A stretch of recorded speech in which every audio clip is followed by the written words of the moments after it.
Hello, my name is Galen, and this is the second part of my journey through sophomore year. So my last documentary was mainly about food production systems. I compared the Cherokee Native American agricultural system and the Swiss cheese food production system, one from the past and one from the present. I talked about sustainability using the criteria that we had already agreed upon, and then I went out to the Orchard Learning Center near my house in Phoenix, South Phoenix, and saw what they were doing there and what problems that they had, if any. When I went to the Orchard Learning Center, there were various things about aquaponics, there was a chicken coop, a drip system, varieties of crops being grown, a lot of orchard trees, and just like a free range type of place. They also teach Spanish there, and they kind of have their own little curriculum, so it was fun to explore places that aren't so structured. I identified a problem. It was that there wasn't enough money to keep the farm running, not necessarily running, but they weren't making a profit. They needed about $150,000 a year, but on average they only got $30,000. So they needed 5 times more profit if they were going to keep up with water costs and feed for the chickens and workers on hand and just keeping that site, driving out to the farmer's market. So that was the main problem there. I didn't really go into depth on the problem, and I chose a different problem for this one. That was just a quick recap on my first part of my sophomore experience. That was last November, so it's been pretty long since that documentary, about 6 months. Hair's grown out, gotten bigger, blah blah blah, just teenage things. So enough rambling, it's time to get on with the main event. So this semester we focused on how do food systems affect other systems. So it could be like an economic system, a biological system, or any other kind of system that would be potentially affected or is affected by a food system. I decided to focus on biological system. Since I'm pretty interested in like genetics and sciences and biochemistry, I was like, hey, why don't I just find a problem that I would enjoy actually researching and trying to solve? So the problem that I decided to focus on was in genetically modified crops that are engineered to kill pests. The pests are becoming resistant to the toxins that are supposed to kill them. The background that you're seeing is part of something I did later. I followed this up by talking to stakeholders who would be affected by this, how would they be affected, what could happen to them if the problem was not a problem anymore. Stakeholders that I had were farmers, consumers, the environment, pests, insects, the economy, stores, and the manufacturers of pesticides. So the few things that I will share with you was that farmers would be affected because that's the main source of their income. They can't have their crops being eaten because they'll lose money. Consumers, they eat the crops every day. Some are reliant on farmers. The environment's affected. We're altering things. The toxin may be natural, but not all plants are supposed to produce it. And then other animals may be poisoned when exposed to GMOs. Then the pests are affected because they're being killed. Populations of the pests go down if the pests cannot survive.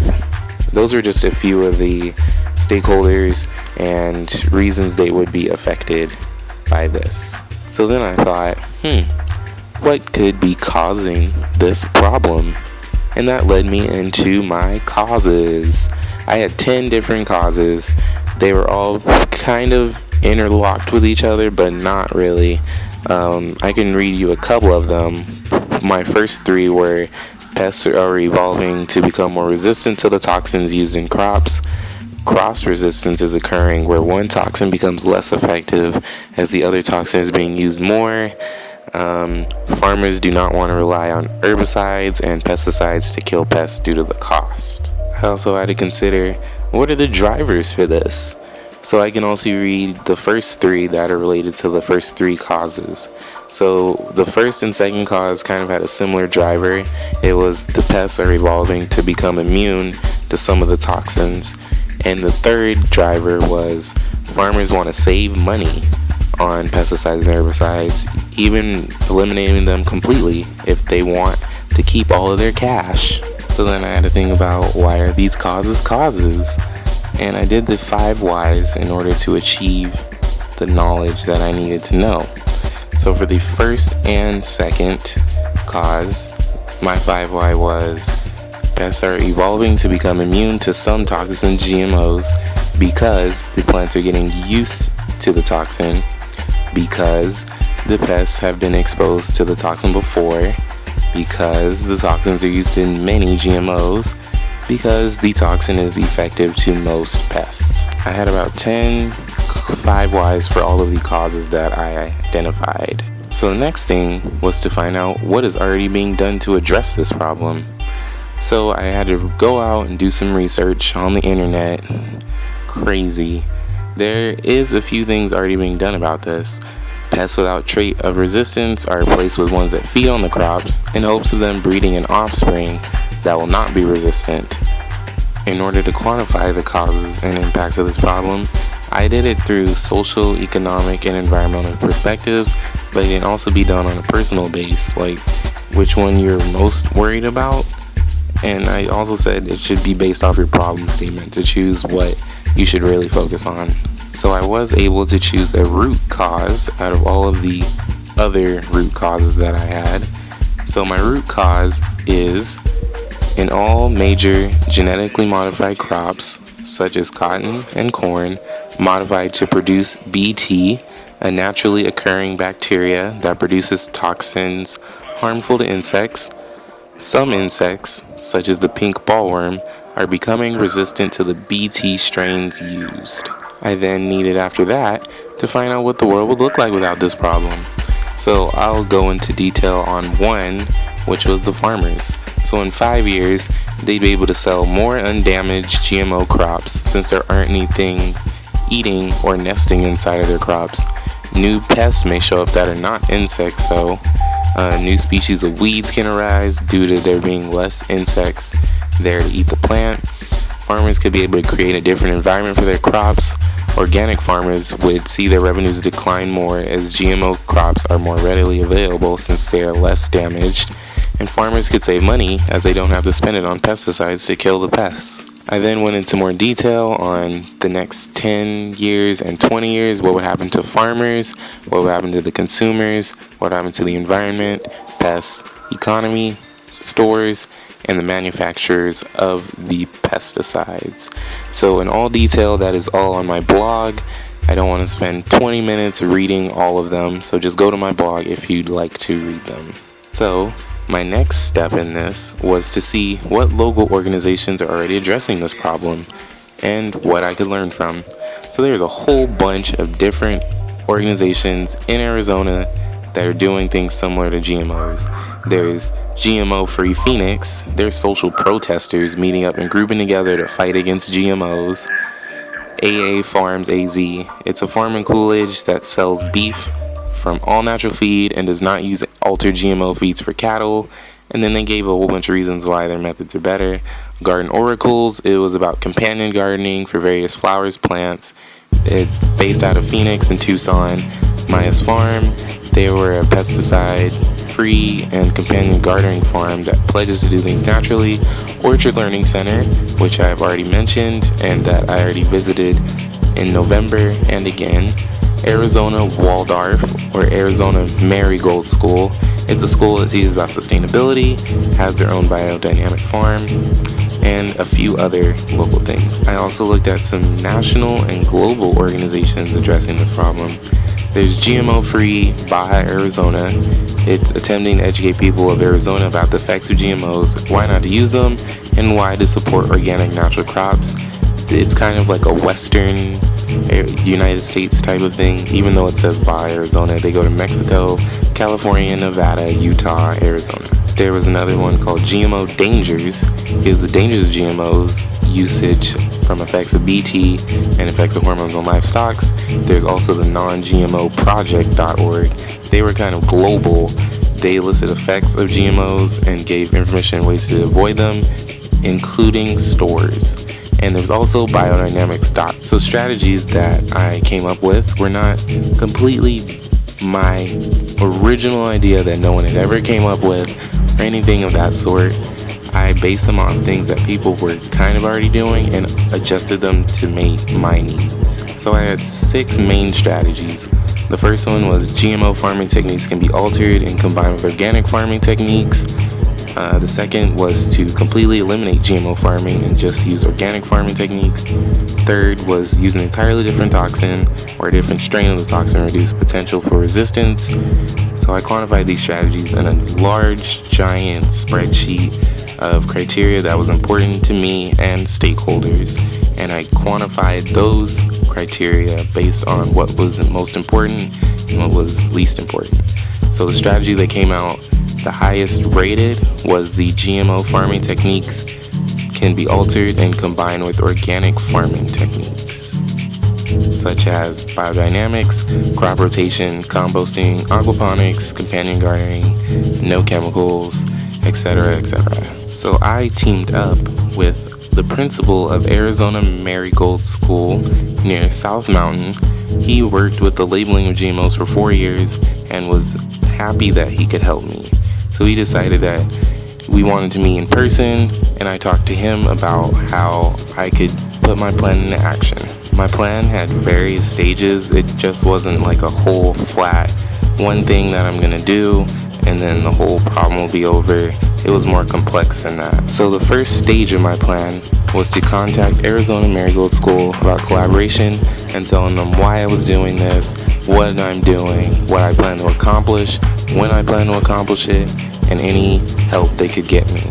Arizona Marigold School is a school that teaches sustainability, and they have their own biodynamic farm growing on their campus. I visited their campus, and all of the pictures that you've been looking at are from their campus. The next stage of my plan, after contacting the farmers that would be using my plan, after getting feedback from contacted companies and farmers, I talked about what I wanted them to do.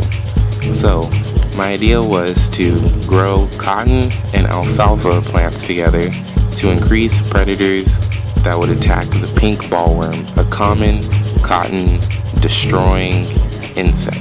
I decided to do this because in my research I found that alfalfa and cotton were great co-plants.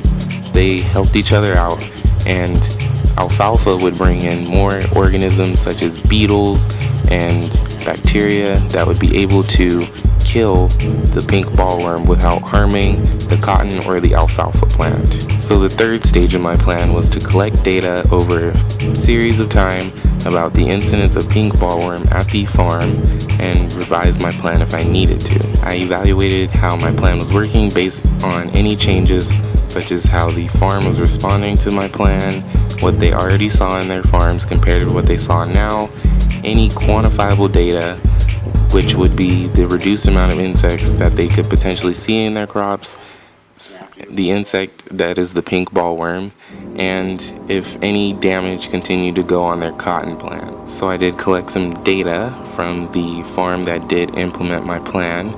They first had a 10% reduction of pink ballworms. They saw about 10% less insects than they had before. I don't know in specific numbers because it's hard to count every insect that shows up in your crops, but they said they had seen lower numbers than they had before. The next week they reported that they had a 25% reduction of pink ballworm insect overall since my plan had first been implemented. So this shows that my plan was working in one way or another, and it was a fair test. I only changed one variable. It can be done. It had multiple trials. It can be repeated. I had statistics It's testable, it was controlled for the most part. There's some things that you just can't control. It was unbiased.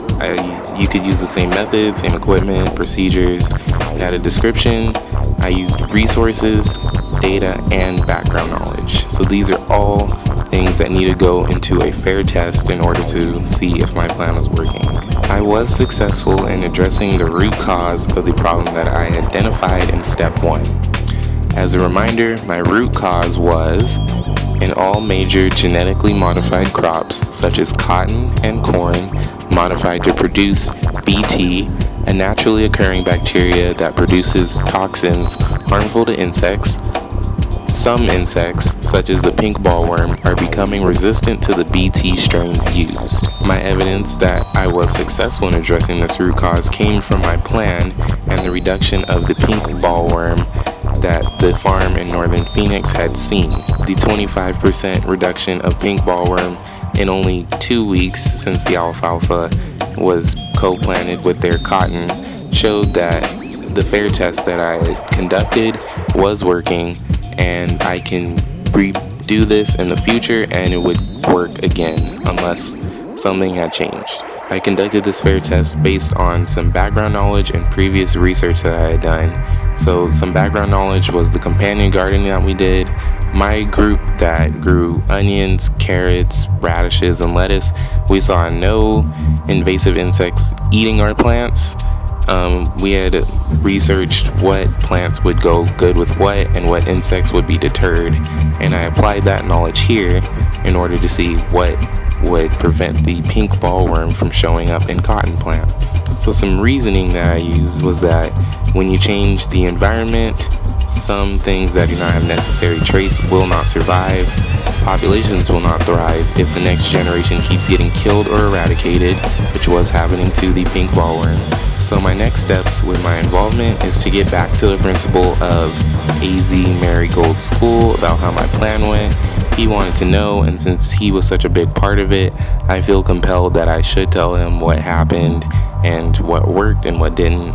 Also to keep contacting farmers and suggesting this to farms that use GMOs and have this same problem. Thank you for listening to me ramble on about the journey that I went through in order to address this problem and what I did and thought about, researched, collected, wrote down everything that I did. If you like a more detailed explanation on what I did and how I did it, my blog link is right up here, and you can go on there and see what I did in very great detail about all the things that I had to do and how I did them. Thank you for reaching the end of my sophomore year and my interactions with food production systems and food systems and how they affect other systems.